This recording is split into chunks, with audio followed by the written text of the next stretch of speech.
Hello friends, welcome to the channel. तो friends, आज की इस वीडियो में हम बात करेंगे विदेशी यात्रियों से मिलने वाली प्रमुख जानकारी। ओके, तो ए पॉइंटर्स में है यूनानी रोमन लेखन। ठीक है, जो यूनानी रोमन लेखन थे उनसे मिलने वाली प्रमुख जानकारी कौन कौन सी है उसके बारे में जानेंगे पहले। ठीक है, पहले है टेसियस। यह ईरान का राजवेद था। ठीक है, टेसियस जो था वो ईरान का क्या था, राजवेद था। ठीक है, इस भारत के संबंध में इसका विवरण आश्चर्यजनक कहानियों से परिपूर्ण होने के कारण अविश्वसनीय है।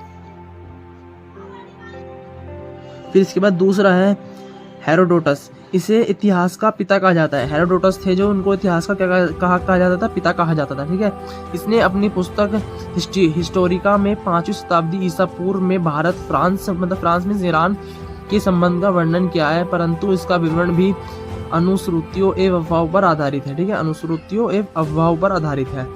ठीक है, थर्ड पॉइंट है सिकंदर के साथ आने वाले लेखकों को निरियाकस, आनेसिक्रेट्स तथा ओस्टोबुलस के विवरण अधिक प्रामाणिक एवं विश्वसनीय है। ठीक है, फोर्थ है मेगास्थनीज। यह सेल्यूकस निकेटर का राजदूत था। ये कहाँ का राजदूत था? सेल्यूकस निकेटर का। ठीक है फ्रेंड्स, जो चंद्रगुप्त मौर्य के राज दरबार में आया था, और ये ही कहाँ आया था? चंद्रगुप्त मौर्य के राज दरबार में आया था। इसने अपनी पुस्तक इंडिका में मौर्य युग समाज एवं संस्कृति के विषय में लिखा है। ठीक है, फिर हमारा फिफ्थ पॉइंट में क्या है? डाइमेकस यह सीरियन नरेश अंतियोकस का राजदूत था जो बिंदुसार के राज दरबार में आया था। इसका विवरण भी मौर्य युग से संबंधित है। फिर डायोनीसियस। यह मिस्र नरेश टालमी फ्लैंडिस का राजदूत था जो अशोक के राज दरबार में आया था। ओके, फिर है टालमी। इसने दूसरी शताब्दी में भारत का भूगोल नामक पुस्तक लिखी। फिर है पलानी। इसने प्रथम शताब्दी में नेचुरल हिस्ट्री नामक पुस्तक लिखी। इससे भारतीय पशुओं, पेड़ पौधों, खनिज पदार्थों आदि के बारे में विवरण मिलता है। ओके फ्रेंड्स, 9 पॉइंट है पेरिप्लस ऑफ द इरिथियन सी। इस पुस्तक के लेखक के बारे में जानकारी नहीं है। यह लेखक करीब 80 ईसा पूर्व में हिंद महासागर की यात्रा पर आया था। इसने उस समय के भारत के बंदरगाहों तथा व्यापारिक वस्तुओं के बारे में जानकारी दी। ओके फ्रेंड्स, फिर है हमारा बी चीनी लेखक। चीनी लेखक में जो चीनी लेखक आए थे हमारे विदेशी यात्री, उनसे कौन सी प्रमुख जानकारी है? पहली है फाहियान। यह चीनी यात्री गुप्त नरेश चंद्रगुप्त द्वितीय के दरबार में आया था। इसने अपने विवरण में मध्य प्रदेश के समाज एवं संस्कृति के बारे में वर्णन किया है। इसने मध्य प्रदेश की जनता को सुखी एवं समृद्ध बताया है। यह 14 वर्षों तक भारत में रहा। ठीक है, फिर हमारा सयुग्न। यह 518 ईस्वी में भारत में आया। इसने अपने 3 वर्षों की यात्रा में बौद्ध धर्म की प्राप्तियां एकत्रित की। ओके, फिर है हैंसांग। यह हर्षवर्धन के शासनकाल में भारत आया था। ठीक है, हैंसांग 629 ईस्वी में चीन से भारत के लिए प्रस्थान किया और लगभग 1 वर्ष की यात्रा के बाद सर्वप्रथम वह भारतीय राज्य कपीशा पहुंचा। भारत में 15 वर्षों तक ठहरकर 645 ईस्वी में चीन लौट गया।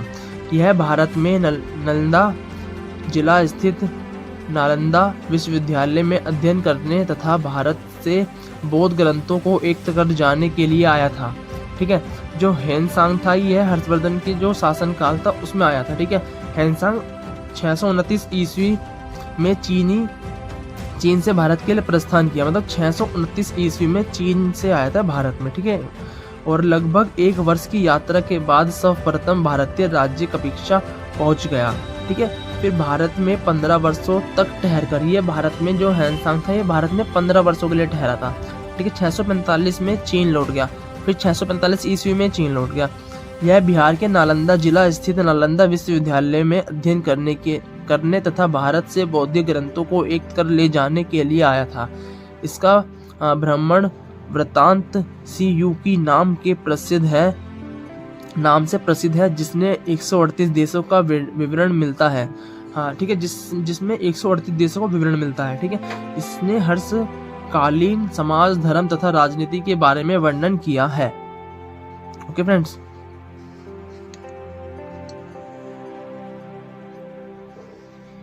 और फिर इसके अनुसार सिंध तथा राजा शूद्र था।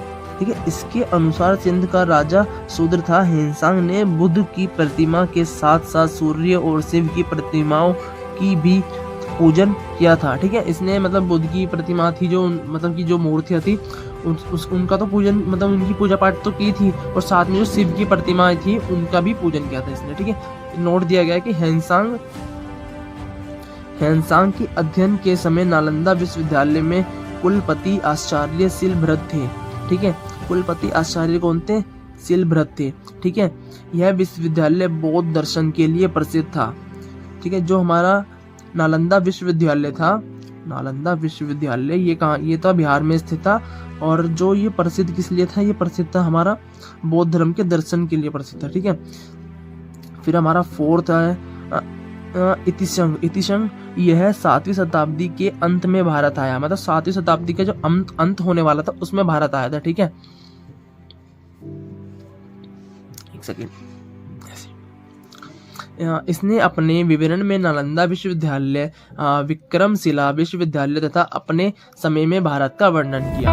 ठीक है, फिर उसके बाद अरबी लेखक, जो मतलब अरबी लेखक भारत आए, उन्होंने क्या मतलब उसमें क्या प्रमुख जानकारियां हैं।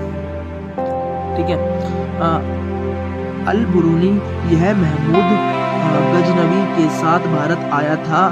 अरबी में लिखी गई उसकी कृति किताब अल हिंद या तहकीक ए हिंद भारत की खोज आज भी इतिहासकारों के लिए एक महत्वपूर्ण स्रोत है। यह एक विस्तृत ग्रंथ है जो धर्म और दर्शन, त्योहारों, खगोल विज्ञान, किमिया, रीति रिवाजों तथा प्रथाओं, सामाजिक जीवन, भार तोल तथा मापन विद्याओं, मूर्ति कला, कानून, मापतंत्र, विज्ञान आदि विषयों के आधार पर 80 अध्यायों से विभाजित है। इसमें राजदूत कालीन समाज, धर्म, रीति रिवाज, राजनीति आदि पर सुंदर प्रकाश डाला गया है। ठीक है, जो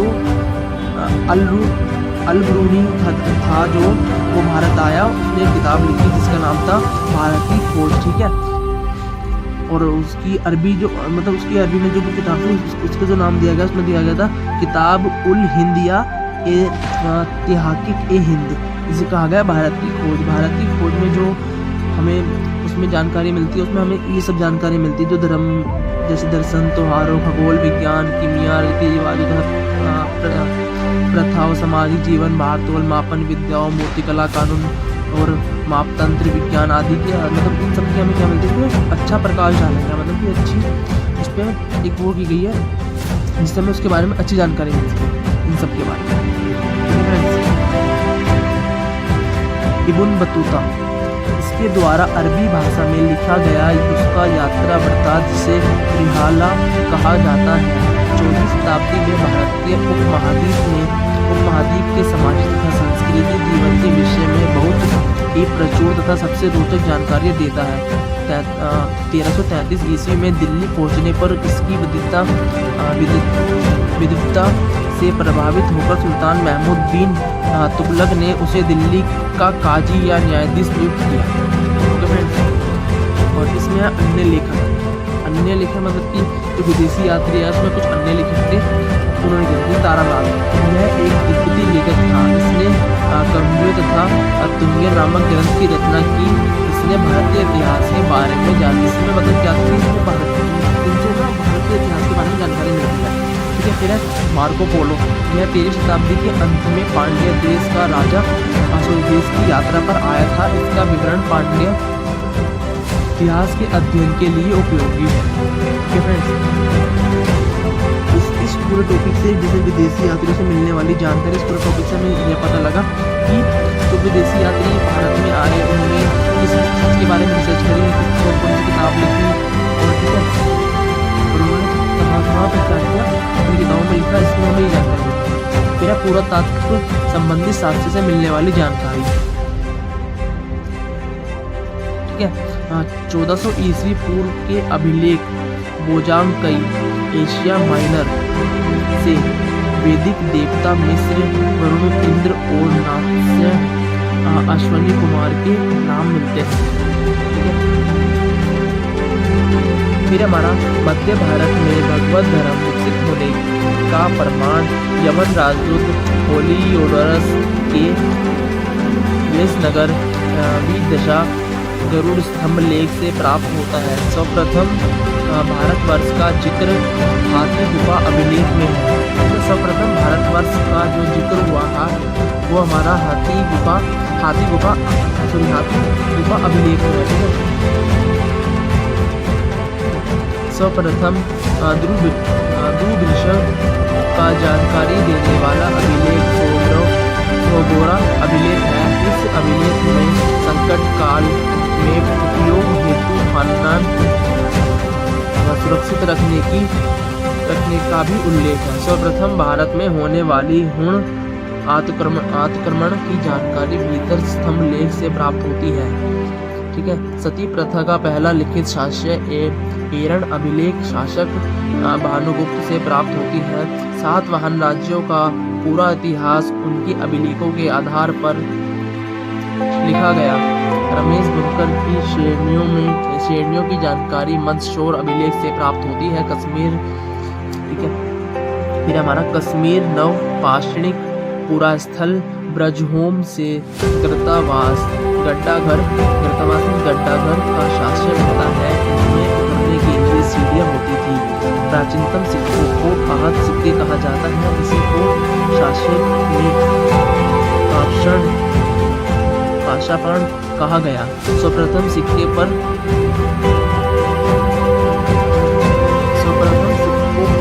लेख लिखने का कार्य यवन शासकों ने किया।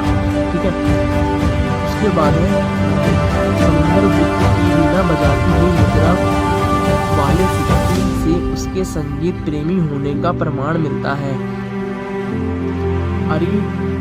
अरिकमेडु पुडुचेरी के निकट से रोमन सिक्के प्राप्त हुए।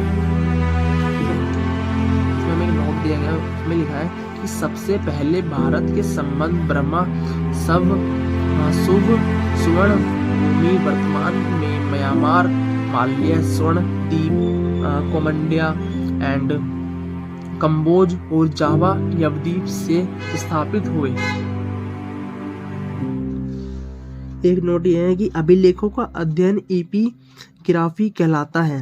जो अभिलेखों का अध्ययन करते हैं उसको क्या बोलते हैं? एपिग्राफी कहलाता है। ठीक है, उत्तर भारत में मंदिरों की कला की शैली नागर शैली एवं दक्षिण भारत में मंदिरों की कला द्राविड़ शैली कहलाती है। दक्षिणापथ के मंदिरों के निर्माण में नागर और द्रविड़ दोनों शैलियों का प्रभाव पड़ा।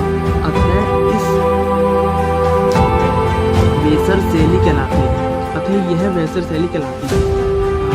पंचात्यन शब्द मंदिर रचना शैली से संबंधित है।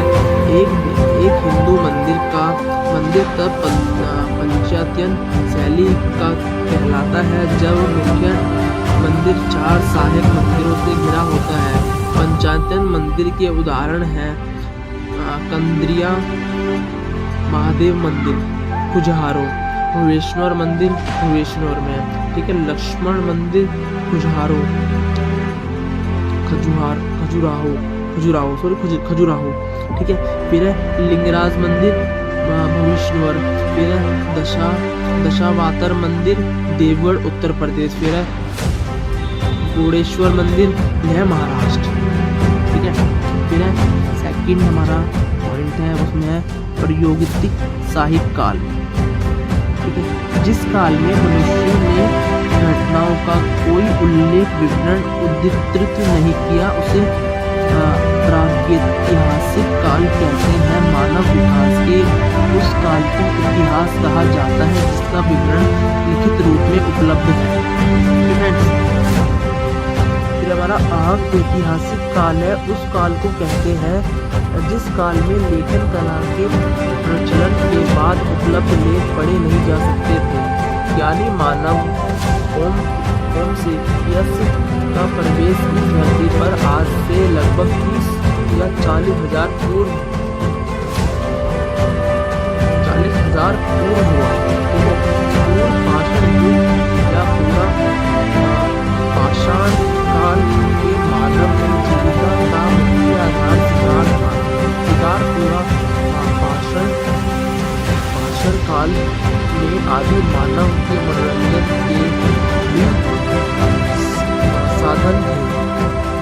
के भी साधन थे। आग का आविष्कार पूरा पाषाण काल में 1 महीने का नव पाषाण काल में हुआ। मतलब आग का जो आविष्कार कब हुआ था हमारा, पूर्व पाषाण काल में, पहले का आविष्कार कब हुआ, नव पाषाण काल में। मनुष्य में स्थायी निवासी प्रवृत्ति नव पाषाण काल में हुई। मतलब जो मनुष्य की स्थायी निवास था, मतलब उसकी जो प्रवृत्ति कब हुई, नव पाषाण काल में हुई तथा इसने सबसे पहले कुत्ते को पालतू बनाया। जो मनुष्य थे उन्होंने सबसे पहले किसको पालतू बनाया था, कुत्ते को पालतू बनाया था। ठीक है, मनुष्य ने सर्वप्रथम तांबा धातु का प्रयोग किया था। मतलब जो मनुष्य थे उन्होंने सर्वप्रथम कौन सी धातु का प्रयोग किया, अगर ये आपको क्वेश्चन पेपर में किया आप तांबा, ठीक है, तांबे का प्रयोग किया। उसके द्वारा बनाया जाने वाला प्रथम औजार कुल्हाड़ी थी।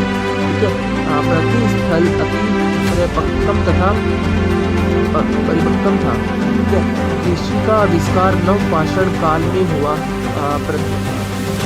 प्रागैतिहासिक अन्न उत्पादक स्थल में मेहरगढ़ पश्चिम बलूचिस्तान में अवस्थित है। कृषि के लिए अपनाई गई सबसे प्राचीन फसल गेहूं की पहली फसल एक जो थी, लेकिन मानव द्वारा सर्वप्रथम प्रयुक्त अनाज चावल था।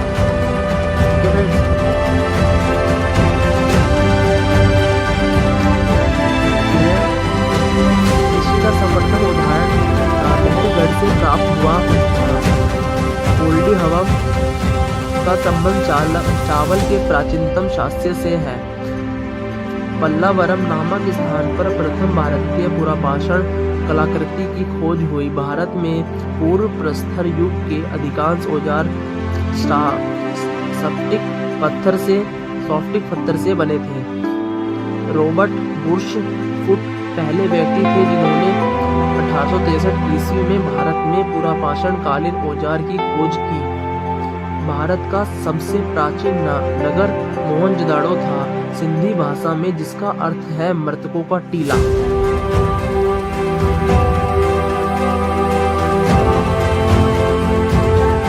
फिर हमारा असम का सफेद गिबन भारत में पाया जाने वाला एकमात्र मानव भाव कीट है। इनाम गांव त्राम पाषाण युग की एक बड़ी बस्ती थी। इसका संबंध जारवे संस्कृति से है। भारत में शिवालक की पहाड़ी से जीवाश्म का प्रमाण मिला है।